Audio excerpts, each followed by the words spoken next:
Assalamualaikum warahmatullahi wabarakatuh.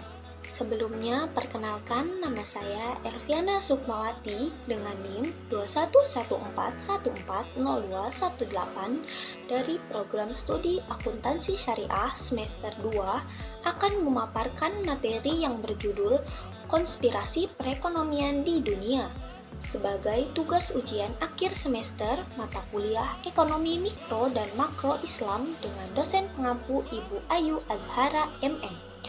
Pertama-tama, kita harus mengetahui apa itu konspirasi. Ya, konspirasi adalah suatu persekongkolan untuk menjalankan rencana besar. Jika kita mendengar kata konspirasi, yang terlintas di pikiran kita yaitu suatu rencana oknum yang bersekongkol untuk peristiwa yang besar. Betul saja, menurut KBBI pun kata konspirasi adalah persekongkolan atau komplotan, di mana para konspirator berusaha mengerjakan rencana konspirasi mereka secara mulus dan rapi, sehingga tidak akan ada orang yang mengetahui apa yang mereka lakukan. Hal ini yang membuat konspirasi sulit untuk dibuktikan. Dan pada akhirnya, orang-orang hanya mampu menebak dan menduga apa yang akan terjadi dari rencana konspirasi tersebut. Konspirasi ada beberapa jenis. Yang pertama, konspirasi sivil, yaitu sebuah perjanjian yang dilakukan untuk menyesatkan atau menipu orang lain dari hak hukum mereka untuk mendapatkan keuntungan sepihak saja. Yang kedua, konspirasi kriminal, yaitu perjanjian antara orang-orang untuk melanggar hukum di masa depan.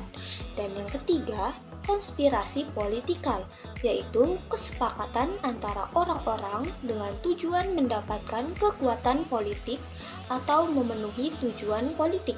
Yang keempat, hub and spoke konspirasi, yaitu sebuah konspirasi di mana terdapat satu atau lebih konspirator utama yang melakukan perjanjian serupa dengan orang lain, yang keberhasilannya tergantung dari orang-orang yang ia ajak dalam perjanjian. Adapun tujuan dibentuknya konspirasi itu tidak sama, tergantung dari kelompok-kelompok orang yang memiliki kepentingan yang ingin dicapai. Secara umum, konspirasi dilakukan untuk menyalahkan suatu pihak atau untuk membuat suatu alasan. Keadaan konspirasi bisa terjadi mulai dari tingkatan paling bawah seperti lingkungan desa sampai pada tingkatan yang lebih tinggi seperti negara, kawasan regional, dan dunia. Lalu, apa itu perekonomian?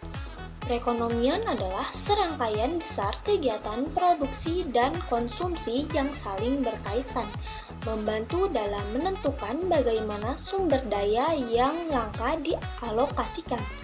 Perekonomian mencakup semua aktivitas yang berkaitan dengan produksi, konsumsi, dan perdagangan barang maupun jasa di suatu wilayah. Adapun jenis-jenis ekonomi antara lain. Yang pertama, ekonomi berbasis pasar, yaitu memungkinkan barang mengalir dengan bebas melalui pasar sesuai dengan penawaran dan permintaan. Yang kedua, ekonomi berbasis murni, yaitu jarang terjadi karena biasanya ada interferensi pemerintah atau perencanaan pusat. Yang ketiga, ekonomi berbasis perintah, yaitu bergantung pada agen politik pusat yang mengontrol harga dan distribusi barang. Yang keempat, ekonomi hijau, yaitu sistem yang beroperasi dengan tujuan akhir untuk memangkas emisi karbon, memulihkan keanekaragaman hayati, mengandalkan sumber energi alternatif, dan secara umum melestarikan lingkungan. Yang kelima, ekonomi mikro, yaitu mempelajari perilaku individu dan perusahaan untuk memahami mengapa mereka membuat keputusan ekonomi yang mereka lakukan. Singkatnya, ekonomi mikro ini ruang lingkupnya itu dalam skala kecil atau per individu. Yang keenam, ekonomi makro, yaitu mempelajari seluruh perekonomian dengan fokus pada keputusan dan masalah skala besar. yang mencakup seperti pengaruh kenaikan harga atau inflasi pada perekonomian.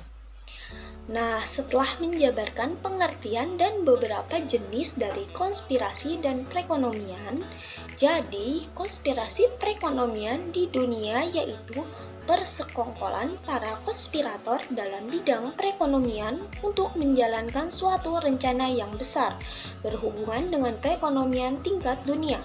Salah satu contoh kasus konspirasi perekonomian yang baru-baru ini terjadi dan diduga adalah konspirasi dari beberapa konspirator, yaitu adanya virus corona atau yang lebih terkenal dengan sebutan COVID-19 yang tak kunjung usai. Pandemi yang datangnya tak memberi aba-aba ini memasuki beberapa wilayah di dunia. Ya, tepatnya virus ini datangnya dari Cina, yang muncul pada akhir tahun yaitu Desember 2019. Perkembangan dan penyebaran virus ini begitu cepat, sehingga banyak memakan korban di beberapa wilayah, termasuk di Indonesia.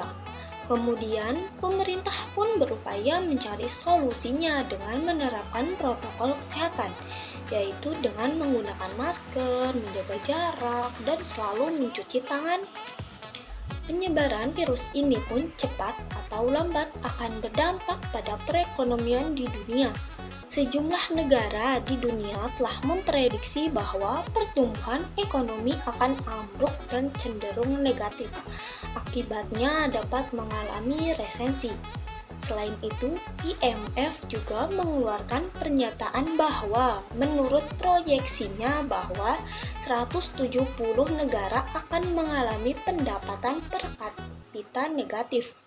Kini sejumlah negara sedang berlomba-lomba untuk melawan pandemi COVID-19 ini, yang berdampak pada perekonomian dengan mengeluarkan stimulus di sektor ekonomi.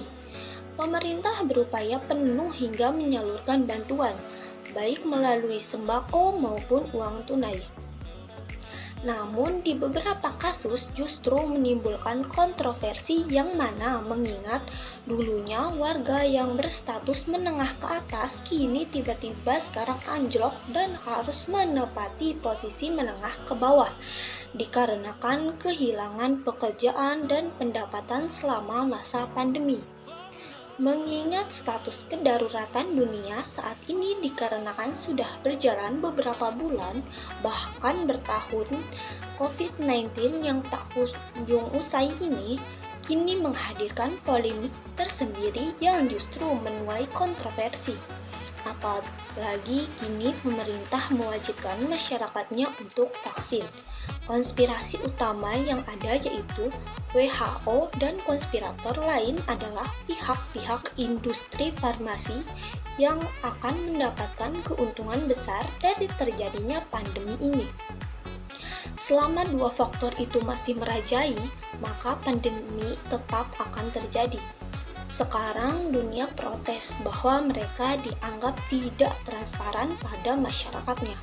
Jika virus tidak ditransparankan, maka bahayanya ya seperti sekarang, yaitu penularan tidak bisa dideskripsikan dengan tepat, sehingga menjadi menakutkan bagi masyarakat.